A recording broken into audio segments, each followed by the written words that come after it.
Salut à tous, alors c'est Frédéric Delavier. Alors ce soir, je vais vous faire une petite vidéo qui n'est pas une vidéo de chialeuse, mais qui est une vidéo pour dénoncer actuellement un changement radical sur certains réseaux sociaux où nous voyons une perte totale des libertés et même parfois un viol, ce qu'on peut appeler un viol du passé des gens. On leur supprime leurs réseaux sociaux sans raison. Alors, je vous raconte cette histoire qui m'est arrivée.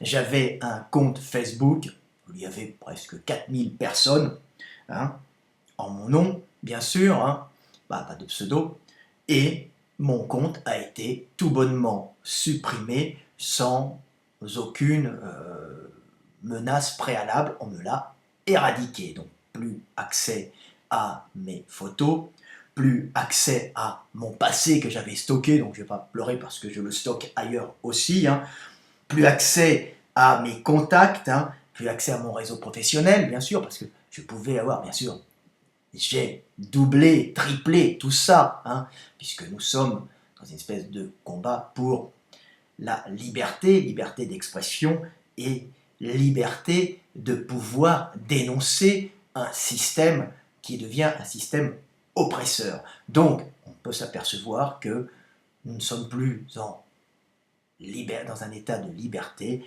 mais dans une véritable dictature non avérée, une dictature de la pensée, où il faut penser comme on vous le demande. Hein. Donc la liberté, vous avez la liberté de penser comme on vous le demande uniquement.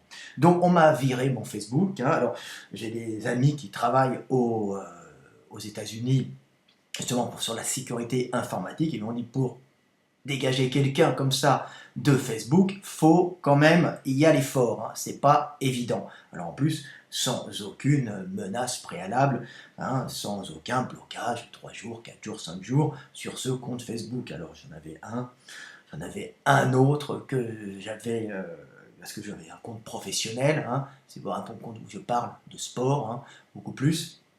Donc, on m'a viré, on m'a tout enlevé hein, d'un coup, donc j'explique quand même que c'est quand même assez gênant. Alors il y a sûrement une histoire peut-être de dissidence là-dedans, hein, comme on dit, maintenant on ne vous les élimine plus physiquement, quand vous ne pensez pas comme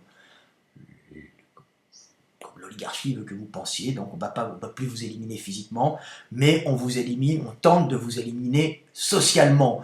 Donc moi je m'en moque, mes billes sont ailleurs, je suis en Hongrie, hein, je vis très très bien là-bas, hein. D'ailleurs je construis mon home, ma salle de gym personnelle, hein, et je vais installer un sauna, un jacuzzi, je vais être relax, et dedans je donnerai des cours pour les gens qui viennent, hein, s'ils veulent, hein. On pourra faire des sessions l'été, j'ai un magnifique hôtel juste à côté de chez moi, donc vous pourrez, si vous voulez, venir, hein. Donc vous voyez, la vie continue, je ne vais pas pleurer, ce n'est juste qu'un réseau social. Mais c'est bien triste de voir qu'on en arrive là à une éradication. Hein. On vous enlève votre passé, on vous enlève vos contacts, on vous coupe complètement. Hein. C'est un nouveau moyen de communication. On vous coupe de votre passé, on vous coupe de vos relations. Donc on essaye de vous tuer socialement, faute de pouvoir vous tuer physiquement. Donc on peut s'apercevoir que ça devient très très très grave. Alors je peux vous montrer comment sur Facebook, hein, Facebook qui doit justement agir avec des pressions extérieures, hein, parce que je sais qu'aux États-Unis il y a peu de blocage, hein, et c'est particulièrement sur les Facebook français, mais j'avais été une fois, j'avais été sur mon ancien Facebook, on m'avait prévenu, hein, et j'avais été bloqué pour avoir dit, hein, je vous dis, hein, nous avons supprimé cette publication parce qu'elle n'est pas conforme aux standards de la communauté. Alors bien sûr, j'ai fait, que vous voyez, c'est un peu à l'envers, mais vous verrez, j'avais fait une capture d'écran. Alors il y a écrit la France, j'avais mis la France de l'injustice. La France, c'est le pays des fils de, le pays de caste, où ce qui compte, c'est la naissance et ton réseau pour tes diplômes, pas tes diplômes, ni tes compétences. Ça, c'est valable si tu as déjà un pedigree. Je répète, hein, la phrase, c'est la France de l'injustice. La France, c'est le pays des fils de, un pays de caste, où ce qui compte, c'est ta naissance et ton réseau, pas tes diplômes ni tes compétences. Ça, c'est valable si tu as déjà un pédigré. Alors voilà, pour ça, j'avais été bloqué sur Facebook, hein. Donc on peut s'apercevoir qu'il y a sûrement des pressions à l'arrière, que vous avez une certaine aura. Il suffit de parler du système et vous êtes bloqué, hein, sur Facebook. Et là, je n'ai pas été bloqué, j'ai été purement éradiqué. Donc vous avez vu ce que j'ai dit, hein. Alors certaines personnes m'ont dit, vous avez dû être bloqué pour avoir dit que la France est un pays de fils de. Hein, et donc ils ont pensé fils de pute, hein, donc fils de, c'est une expression française. Donc ça serait encore pire qu'on bloque quelqu'un pour ce qu'il pense, pas pour ce qu'il dit. Donc on descend un cran en plus dans l'ignominie, si vous voulez. On n'est plus dans un pays réellement de liberté, on n'est plus dans un monde de liberté. Alors on dirait le monde ne l'a jamais vraiment été, mais là le problème c'est qu'on le ressent de plus en plus. Hein. Et les réseaux sociaux qui étaient à certains moments un havre de liberté, un endroit où les gens pouvaient s'exprimer, alors il y a eu des abus bien sûr, devient un endroit où il faut avoir une pensée commune, la pensée, on va dire, des oligarques, quoi, la pensée du gouvernement. Alors, souvent c'est la France qui doit imposer ça, bien sûr, je ne pense pas que Facebook lui-même, qui est une entreprise privée, en a que foutre des problèmes français, mais elle doit subir des pressions et elle doit bloquer les gens en fonction de ce que leur disent les États. Hein. Les États, et particulièrement la France, je crois que la France a le record on va dire, hein, dans les pays occidentaux, de blocage et de suppression de comptes, hein, tout ça. Donc voilà ce que j'avais à dire. Donc on est quand même dans une tournure du temps, hein, un peu dur. Alors comme on dit, c'est l'extension du domaine de la lutte, hein, c'est joli, il y avait un écrivain qui avait sorti cette phrase, l'extension du domaine de la lutte se déplace, hein, il y a une extension, mais elle se déplace, elle n'est pas dans la vie réelle, mais elle passe par les réseaux sociaux où les gens pouvaient communiquer, et là on voit qu'il y a une tentative de bloquer tous ces réseaux sociaux et de bloquer les gens qui pourraient gêner, hein, par exemple, la réélection des gouvernants en place. Hein. Alors ça se fait à petit niveau, ça se fait à des niveaux plus importants, hein, mais c'est quand même honteux de voir ça, de voir quand même que des réseaux sociaux subissent des pressions. Alors ce sont des pressions judiciaires, parce qu'on va aussi les attaquer en disant, on va les attaquer en disant, vous laissez parler des gens, par exemple, de racisme, de xénophobie, d'antisémitisme, et on attaque ces réseaux sociaux qui, eux, se défendent en donnant des avertissements, hein, pour un oui ou pour un non, parce qu'on attaque aussi pour un oui ou pour un non maintenant. Hein. Mais là, on a dépassé encore un cran, c'est qu'on vous éradique directement sans vous dire ce qui se passe. Hein. Donc voilà, un Facebook éradiqué, on vous enlève. Hein. Je ne suis pas quelqu'un qui est particulièrement haineux, je ne suis pas quelqu'un qui prône quoi que ce soit qui va contre la loi, hein, en général. Je parle d'évolution humaine la plupart du temps, et voilà comment on se fait éradiquer d'un coup, hein, même plus de menaces, même pas d'avertissement, on vous enlève votre compte, tout simplement. Alors bon, évidemment, on est en France, donc il y aura pas mal de délations, alors peut-être que j'avais sorti une phrase où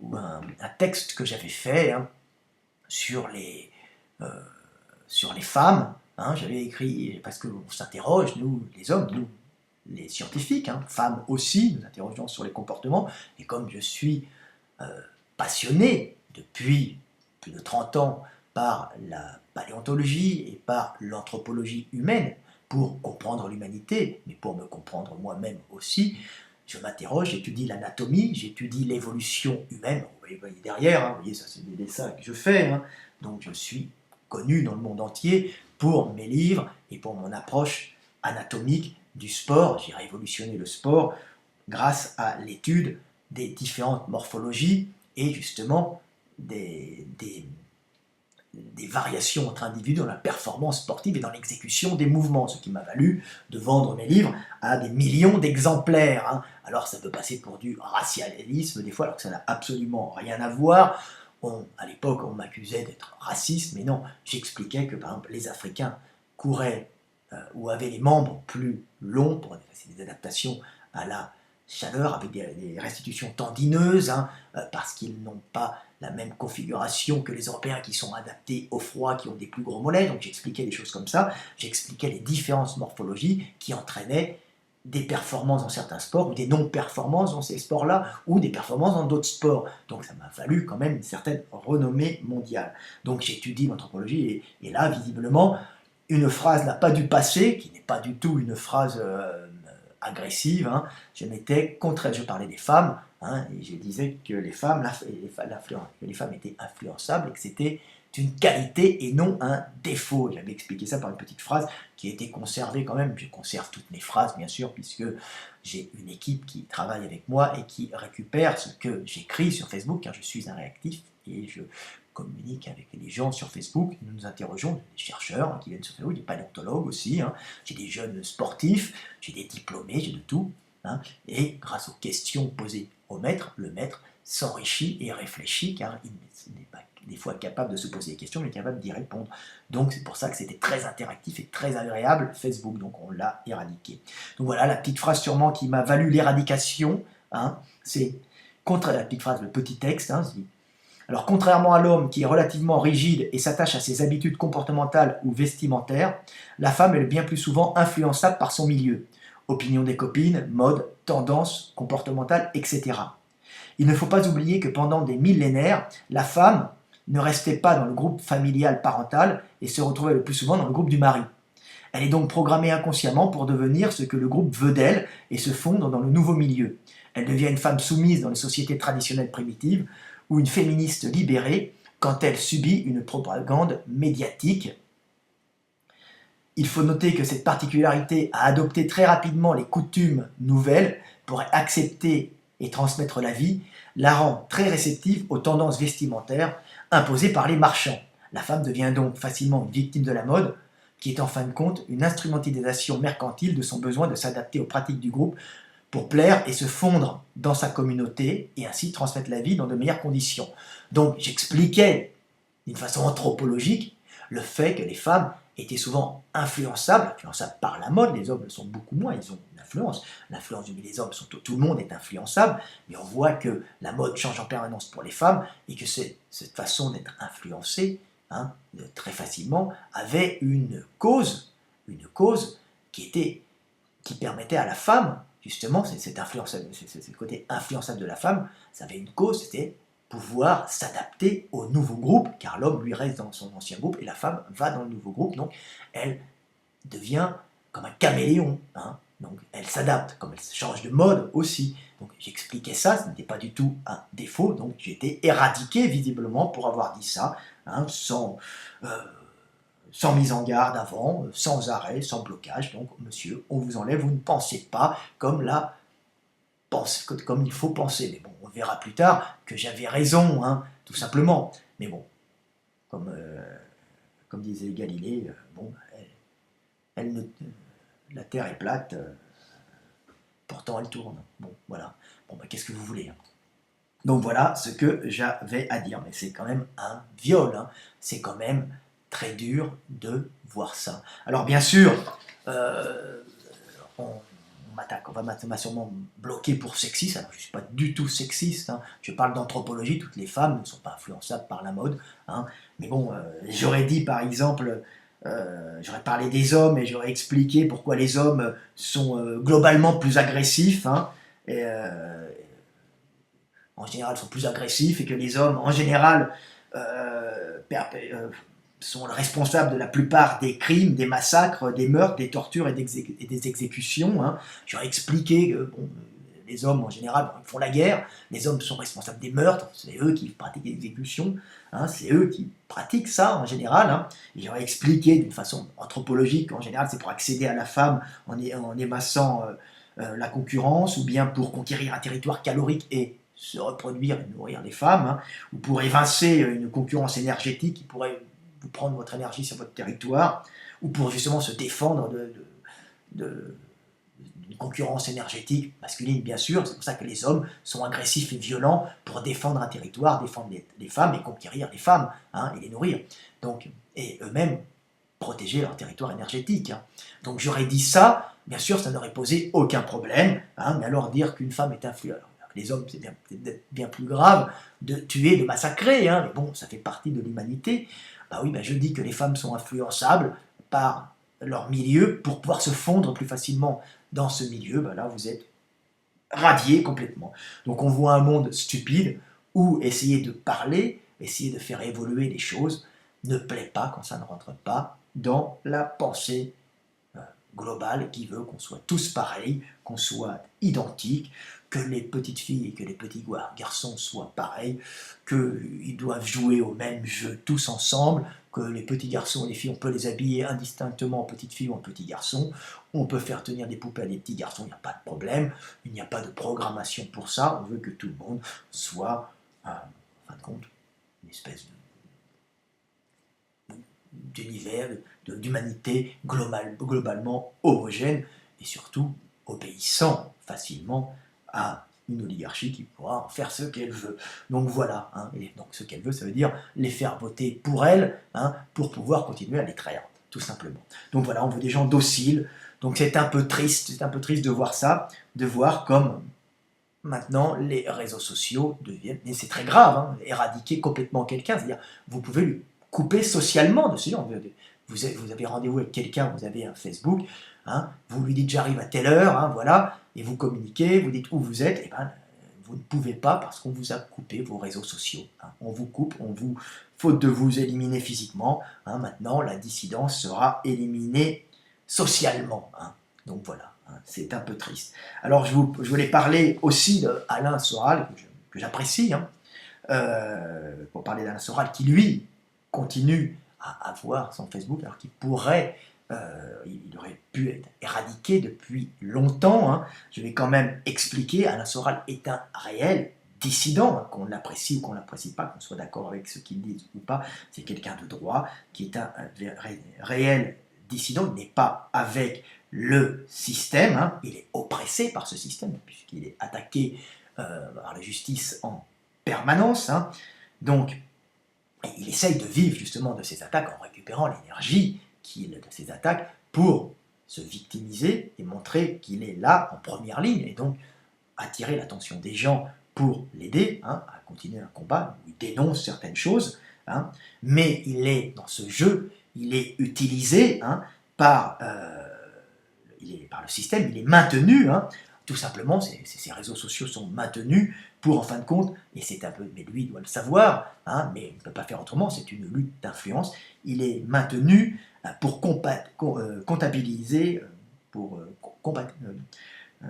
comptabiliser le nombre de dissidents sur ces réseaux sociaux, hein, et ces dissidents seront classifiés, et comme ça ensuite on saura qu'il ne faudra pas les prendre dans les administrations ou les faire bosser dans l'État. Donc c'est une façon, en fin de compte, de maintenir une soupape de sécurité de la dissidence, hein, pour donner l'impression de liberté aux gens, hein, parce qu'on n'est plus du tout dans la liberté, hein, donc on maintient quelques dissidents, on les maintient, hein, je dis courage, Alain, hein, mais on les maintient en faisant, on les maintient exprès pour pouvoir, en fin de compte, localiser la dissidence, les comptabiliser, et ensuite les mettre sur informatique et les bloquer d'une façon discrète, sans qu'ils s'en aperçoivent, quand ils veulent rentrer dans des administrations, dans des boulots d'État. Donc ça se passe toujours comme ça, donc vous voyez, c'est une lutte secrète. Il y a un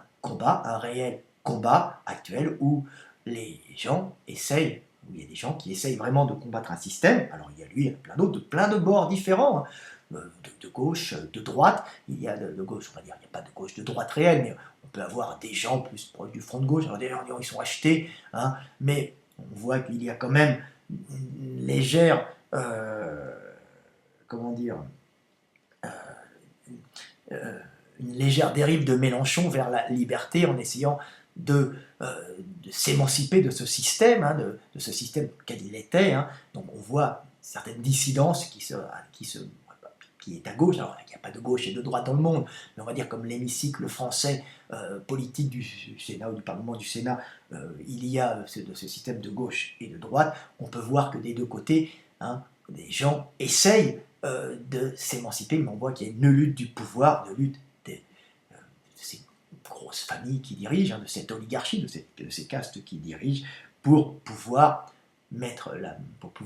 connaître la dissidence, essayer de la bloquer et des fois la maintenir. On voit qu'il y a, même s'il y a un écrasement judiciaire d'Alain Soral, on voit qu'ils le maintiennent tout de même pour pouvoir, et je dis ça aux dissidents, pour que vous sachiez que vous êtes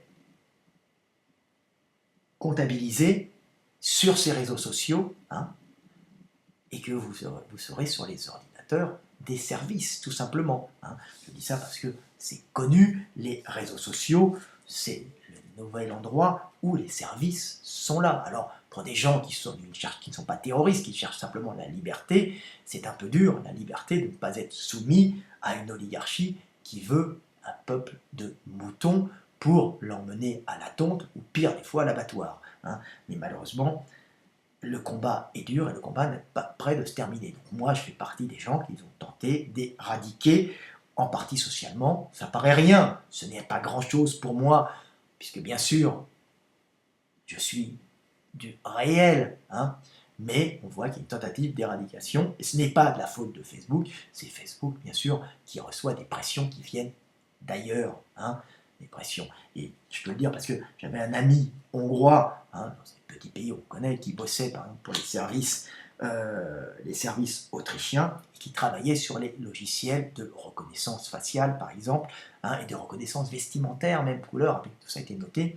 Donc, les réseaux sociaux étaient épluchés par des ordinateurs, on rentrait en code, couleur des yeux, forme du visage, la biométrie du visage, et même les messages privés étaient épluchés, les photos privées envoyées étaient épluchées, ça va à haut niveau, et à ce moment-là, on arrivait à repérer justement des gens recherchés ou des dissidents. Alors en général, c'est plutôt pour des criminels ou des terroristes, mais on voit qu'il y a actuellement une dérive pour des dissidents politiques qui sont dans la dissidence normale et pas qui sont dans la dissidence non violente, dans le fait de vouloir que le peuple puisse décider lui-même de son avenir, par exemple en votant les lois, ce qui, à ce moment-là, ferait perdre tout pouvoir à la classe politique qui, elle, vote elle-même les lois, des lois qui l'arrangent, elle, et les puissances qui la maintiennent au pouvoir. Donc voilà, donc le fait de vouloir, par exemple, être un réel démocrate, ça veut dire que le peuple décide en votant ses lois, ça emmerde énormément le pouvoir en place, et ça vous place directement comme dissident, et qu'on peut voir, par exemple, que un gars comme moi est attaqué et est bloqué. Voilà. Alors, on peut dire que je rêve, mais dites-vous quand même que pour éradiquer un compte Facebook comme ça, faut quand même avoir une sacrée puissance. Et c'est pas Facebook qui décide.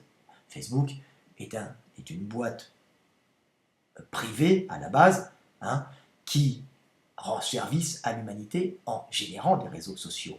Mais elle obéit des fois à des puissances d'État ou d'autres qui l'obligent à éradiquer des gens ou à en bloquer d'autres ou à donner ou à divulguer des données. Voilà. Alors on va dire, c'est pas vrai, mais tous les réseaux sociaux sont comme ça, ils sont tous épluchés, il faut le savoir. Alors tant mieux quand c'est des terroristes, tant pis quand c'est des gens qui veulent une émancipation spirituelle du peuple, que l'homme, que l'humanité ne reste pas une humanité d'enfants, des gens qu'on mène par le bout du nez, qu'on mène au pâturage, qu'on mène à la tonte, comme je dis toujours, et parfois à l'abattoir.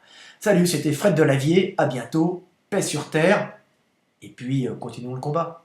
Il faut que nous ayons une humanité d'hommes libres, nous devons entrer dans l'âge d'homme, c'est-à-dire que tout le monde, que l'humanité, que les hommes puissent décider de leur avenir et ne pas se soumettre à une oligarchie qui décidera ce qui est bon pour eux ou pas. En général, l'oligarchie décide ce qui est bon pour elle et pas ce qui est bon pour le groupe en général. Allez, à bientôt, c'était Fred Delavier. Salut!